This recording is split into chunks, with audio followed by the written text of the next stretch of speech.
pagmumukha mo. Matagal siyang nakatitig sa akin at maya-may nag-iwas ang tingin. Parang tinutusok ako sa dibdib na makita ko nangilid siya ng luha. Ang galing niya lang magdrama, samantalang ako'y durog na din dahil sa ginawa niya. Narinig ko ang pagsinghot niya nang dinikit niya isang palad niya sa wall at narinig ko ang tunog na nagmula sa pinto. Agad ko tong binuksan at naglakad papalabas. Napahagulgol ako ng iyak nang makarating ako sa kotse. Nagtaka ang driver sa akin. Sinabi ko na lang sa kanya na huwag niya na lamang akong pansinin. Pinandar niya ang kotse at wala pa ring tigil ang mga luha ko sa pag-agos. Dali-dali ako naglakad papasok ng bahay. Ngunit natigilan ako na marinig ko ang pagsigaw ng isang lalaki mula sa gate. Hana! Napalingon ako at nakita ko siyang nagpupumilit na makapasok kahit maraming guards ang nakaharang sa kanya. Sinundan niya pa talaga ako dito. Ang kapal na mukha niya. Hindi ko siya pinansin at nagpatuloy ako sa paglalakad. Dumiretso ako sa room ko at na makapasok ako, agad akong napahigpi. Nilabas kong lahat ng sama ng loob ko sa kanya. Kung paano niya ako sinaktan. Paano niya nagawang ipahamak ako dahil lamang sa narinig niya sa pag-uusap namin ni Val. Bakit hindi niya ako pinatapos na magsalita? Agad siyang nagalit dahil sa narinig niya. Di niya naisip na maaari ako mapahamak sa mga kamay ni Don Emmanuel ng gabing iyon. Ang takot ko ng gabing iyon na marinig ang ilang putukan at nang makita ko kung paano natamaan si Don Emmanuel, naririto pa rin sa isip ko. Pagkatapos niyang gawin yon sa akin, sasabihin niyang huwag ko siyang iwan? Bakit di niya ako kinausap tungkol sa narinig niya sa usapan namin ni Val? Bakit mas pinili niyang saktan ako at ipagkanalo sa kalaban niya? Baka nakakalimutan niya. Pinaalis niya ako sa mansyon niya at iniyaang maranasan ng mga bagay na nagbigay takot sa akin.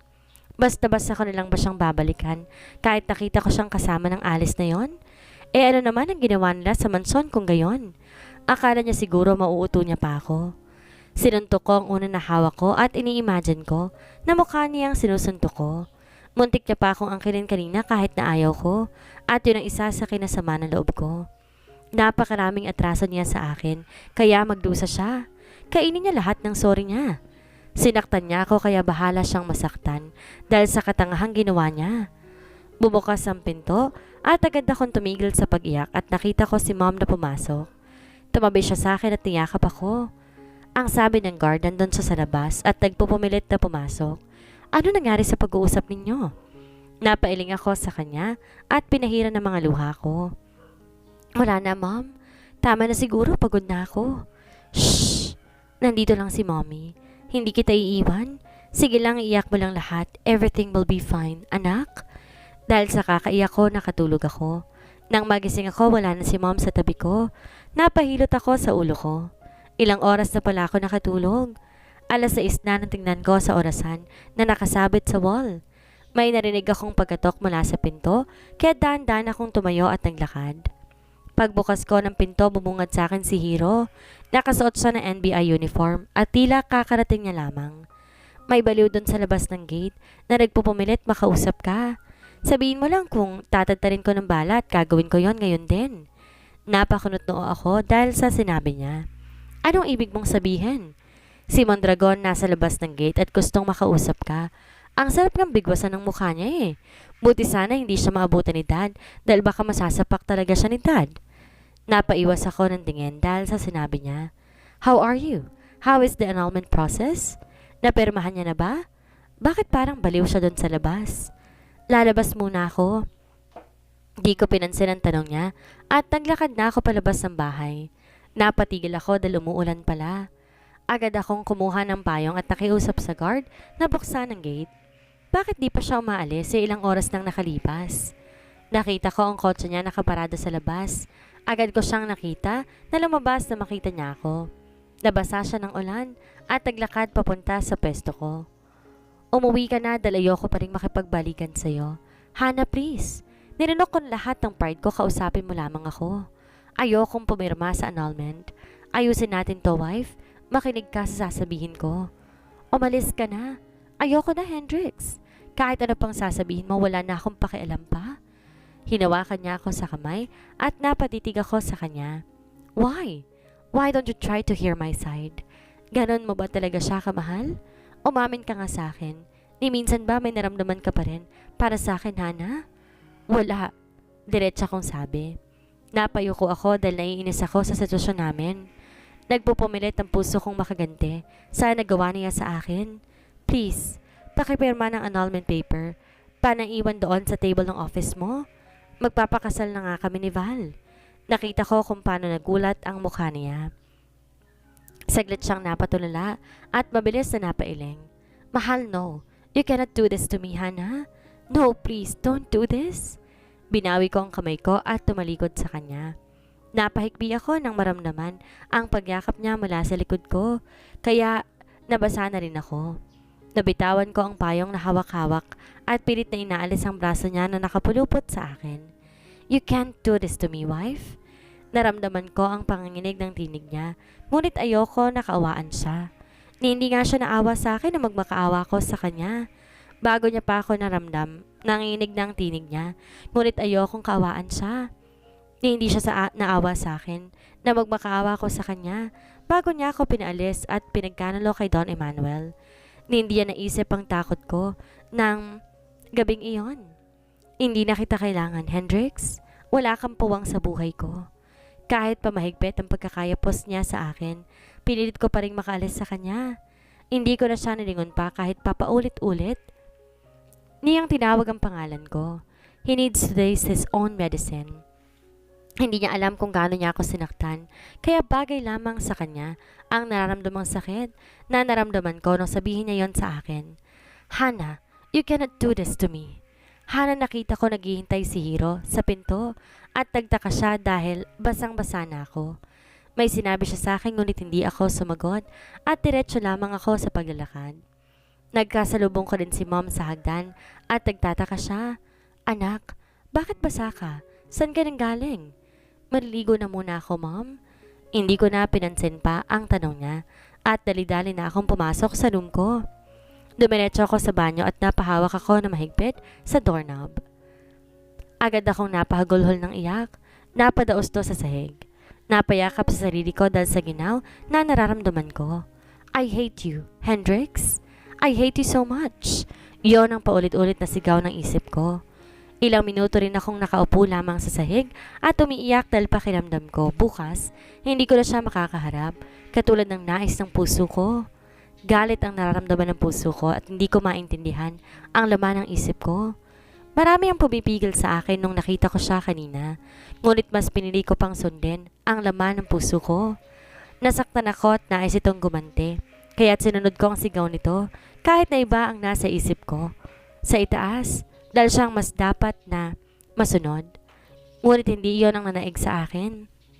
Mas nanaig ang puso ko, mas nanaig ang galit ko para sa kanya. Natakpan ng galit ang pagmamahal ko sa kanya, kaya ako nasabi ang lahat ng iyon. Nagawa ko pang gamitin ang pangalan ni Val kahit di ko naman talaga siya kayang piliin.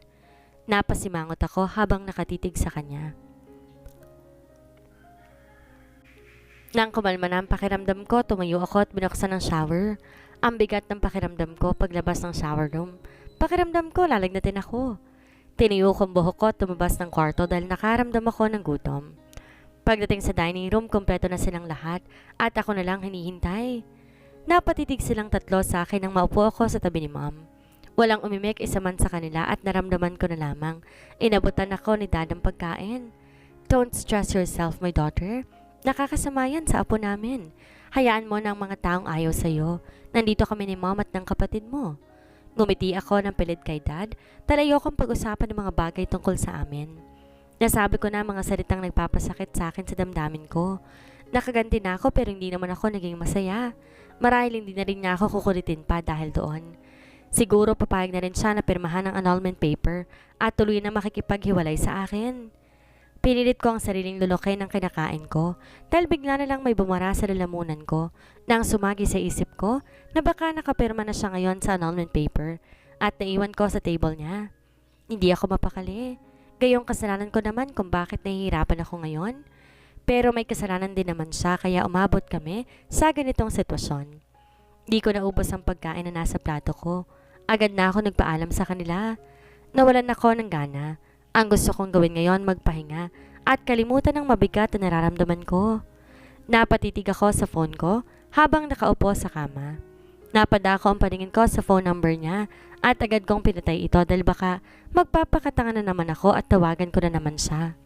Hindi ako nakatulog. Laman pa rin ang isip ko ang mga nangyari ngayong araw. Humiga na ako at pilit na pinikit ang mga mata, ngunit hindi ko pa rin magawa. Nag-iba ako ng pesto at napatitig sa kawalan. Kinakabahan ako sa hindi malamang dahilan. Ang daming bagay na pumapasok sa isipan ko. Kung totoo bang ginawa niya lamang iyon dahil narinig niya ang usapan namin ni Val? O di kaya siya nagpupumilit bumalik sa akin dahil nalaman niya na buntis ako. Mahal niya ba talaga ako? O gagamitin niya na naman ako? Hindi ko namalayan umiiyak na pala ako. Niyakap kong unan at pinakalma ang sarili ko. Baka di talaga kami para sa isa't isa, kaya ganito na lang kasakit ang mga nangyayari sa amin. Naalala ko ang baby ko kaya napapahimas ako sa puson ko. I am sorry, baby. Kapag hindi tayo buo paglabas mo, ngayon palang humihingi na ng tawad si mommy sa'yo. Nagising ako nang maramdaman ang kakaibang pakiramdam. Tila may kung anong bagay na lais lumabas sa bibig ko. Agad akong napabalikwas ng bangon at napatakbo sa banyo. Napadawal ako at nanghina ako dahil puro tubig ang lumalabas sa bibig ko. Agang-aga ang sama na ng pakiramdam ko. Muli akong napadawal ngunit wala nang lumabas kaya't napaluhan na ako. Bigla na lang ako nakaramdam ng pagkatakam at pumasok sa isip ko ang mukha ng mangga. Naghilamos ako at nag-gargle pagkatapos lumabas na ng banyo. Napaupo muna ako sa kama dahil parang umikot ang paligid ko. May nakita ko mga stars na nakapaligid sa akin, ngunit maya-may nawala rin. Daan-daan ako naglakad palabas ng kwarto at bumaba ng hagdan habang nakaalalay sa handrails. Pagdating ng kusina, nakita kong ilang maids na nagluluto. Ang aga ko palang nagising. Manang, may mangga ho ba kayo dito? Mangga? Meron doon sa fruit tray pero kailangan mo munang kumain ng kanin bago yon. Ayoko ng kanin, Manang. Mangga na lang. Lako ma'am, baka sasagatan tiyan mo niyan. Hindi ka naman siguro buntis para maghanap ng mangga sa umaga? Buntis ho ako. Warang gatol na sabi ko at agad naglakad para kunin ang mangga. Nagulat pa siya dahil sa sinabi ko. Agad ko tong binalatan at wala na akong narinig pang usapan. Tanging ingay lang ng TV na nakasabit sa wall ang naririnig ko. Nag-slice ako ng mangga, sinawsaw to sa toyo na may sili at bagoong. Hindi ba siya yung nakita natin sa labas ng gate kahapon? Narinig kong usapan nila. Napalingon ako sa kanila at nakita ko nakatingala sila sa TV na nasa likuran ko. Kawawa naman, mukhang grabe ang lagay niya. Tingin mo sira-sirang sasakyan niya? Napakunot ako at napalingon sa pinapanood nila. Nabitawan ko ang hawak kong mangga dahil sa nakita kong naka-flash sa isang news. Dr. Hendrix Mondragon's Hospital. Ngayon, hindi ko na pinatapos pa ang nagsasalita. Ang reposter at agad ako napatakbo palabas ng kitchen at nanginginig ang mga tuhod ko nang makasalubong ko si Hiro, nakakagising lamang. Hiro, ihatid mo ako sa ospital, please? Nagtataka siyang napatitig sa akin at biglang nataranta. What happened to you, ate? May naramdaman ka bang masakit? Napapailing ako at hinila siya. Tara na, please. Umiiyak pang sabi ko. Napatakip ako sa mukha ko at napalakas ang hikbi ko. Stop crying. Kukunin ko lang ang susi ko. Napatakbo siya sa hagdan at nakasuot lamang siya ng shorts at jersey. Agad akong naunang lumabas at inintay siya sa garahe. Nang tumunog ang kotse niya, agad akong pumasok at mabilis din siyang nag-drive. Ano bang nangyari? Bakit natataranta ka? Masama bang pakiramdam mo? Napapalingong sabi niya at muling bumalik ang paningin sa daan. Na-aksidente si Drex. Garalgal kong sabi at gustong sakta na sarili ko dahil hindi sana nangyari to kung pinakinggan ko siya kagabi. What? Napahikbi ako at nanginginig ang kamay ko nang hinawakan niya ito. Calm down, malapit na tayo. Hindi ako mapakali, lalo nang huminto ang kotse niya dahil sa stoplight. Napahigpit ang hawak ko sa seatbelt at nang marating namin ang ospital, agad na ako nagmadali palabas ng sasakyan. Agad akong dumiretso sa front desk ng ospital. Excuse me, saang room nakakonfine si Hendrix Mondragon? Room 106, ma'am. Kaano-ano ho kayo ng pasyente? Agad akong tumakbo at hindi sinagot ang tanong niya. Hana, magdahan-dahan ka. Dinig kong sabi ni Hiro ngunit hindi ako nakinig sa kanya. Pakiramdam ko ang tagal kong makarating dahil sa tuhod kong nanghihina. Paglabas ng elevator, agad kong hinanap ang room 206. May nakasalubong kaming mga media at ang iba ay hinarangan ng mga security guard sa harap ng isang room. Agad akong nakisiksik at binuksan ang pinto ng isang room. Nabato ako sa kinatatayuan ko na makitang natabunan na ng puting kumot ang taong nakahiga sa hospital bed. Nanikip ang dibdib ko at muntik na akong matumba, ngunit mabilis akong sinalo ni Hiro. Mahal, Hendrix! Hagulhol ko at tuloy na ako napaupo sa sahig. Hindi totoo to.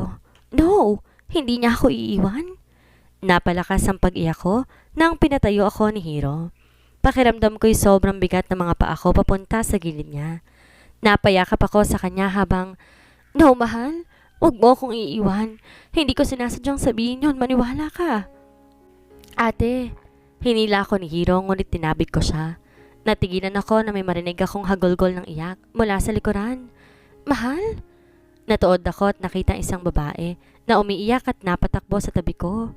Agad akong iniliyo ni Hiro at nanigas ako sa kinatatayuan ko. Drex, nangako kang hindi mo ako iiwan? Hagulgol na iyak niya kaya't napayakap ako kay Hiro. Parang tinutusok ako ng kutsilyo sa dibdib dahil sa narinig ko. Mas lumakas ang hikbi ko at nakayakap pa rin kay Hiro dahil sa sakit na nararamdaman ko. Di lang dahil nakalatay na siya at walang buhay sa harap ko ngayon, kundi pati na rin sa babaeng humahagulgol ng iyak habang yakap-yakap ang katawan niya. Hindi ko matanggap ang pagkawala niya at mas lalong di ko matanggap na may ibang babae pa pala siya maliban kay Alice at mahal din ang endearment nila. Hinahagod ni Hiro ang likod at gusto ko nang hintayin. Ate, let's go. Lumabas na muna tayo, baka himatayin ka dito. No, ayoko Hiro. Umiiyak na sabi ko. Hindi ko na kayang sakit na nararamdaman ko. Nagulat kaming pareho nang bumukas ang pinto. May nakakasilaw na flash ng kamera mula sa labas habang sinusundan nilang lalaking pumasok na puno ng benda ang kamay at may sugat sa gilid ng noo. Napakabog ng sobrang lakas ang dibdib ko nang mapatitig ako sa kulay berde niyang mga mata.